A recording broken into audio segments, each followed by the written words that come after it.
Hello friends, మేమైతే సోమనాథ స్వామి టెంపుల్కి వెళ్ళాము ఉత్సవాలు అప్పుడు కోలాటం వేయడానికి. మేము వెళ్ళేసరికి నైట్ అయింది. స్వామిని ఊరేగిస్తున్నారు. మేము రేపు మార్నింగ్ పొద్దున వేస్తామన్నమాట కోలాటం. మాకు ఫంక్షన్ హాల్ అయితే ఇచ్చారు. నైట్ అక్కడే ఇంకా మొత్తం పొద్దున లేచి రెడీ అయ్యాము. అక్కడ నుంచి బస్ పెట్టారు వెళ్ళడానికి గుడికి. ఇలా మొత్తం చాలా బ్యాచెస్ ఉంటాయి. ఒక్కొక్క రోజు 3, 4, 5 అట్లా బ్యాచ్లు వేస్తారు కోలాటాలు. ఇంకా 7 కల్లా గుళ్ళకైతే వెళ్ళిపోయినాము. స్వామివారి దర్శనం చేసుకోలేదు. కోలాటం అయిపోయిన తర్వాత మళ్ళీ చేసుకున్నాము. ఎందుకంటే తొందరగానే స్టార్ట్ అవుతుంది కాబట్టి, పల్లకి సేవ వాహనం మీద ఊరేగిస్తారు కాబట్టి.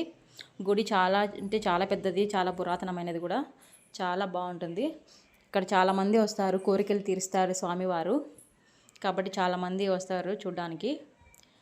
ఇంకా మొత్తం స్టార్ట్ అయ్యేసరికి మొత్తం ఆడవీధులంతా తిరుక్కొని రావాలన్నమాట స్వామివారు ఊరేగింపు. ఇట్లా మొత్తం బ్యాచ్లు కోలాటం వేసుకుంటూ స్వామివారి వెనకాల ఊరేగింపు వస్తూ ఉంటారు. ఇక్కడ ఫస్ట్ స్టార్టింగ్లో కెమెరా అలో లేదు, కానీ గుళ్ళో చాప అయితే ఉంటుంది పైన. అది చాప అంత పైకి నీళ్ళన్నీ వచ్చిన తర్వాత అది చాప అనేది నీళ్లు తాగుతుందంట.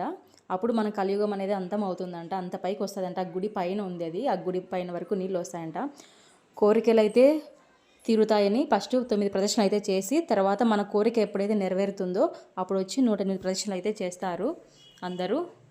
వీడియో నచ్చినట్లయితే లైక్ చేసి సబ్స్క్రైబ్ చేసుకోండి. Thank you.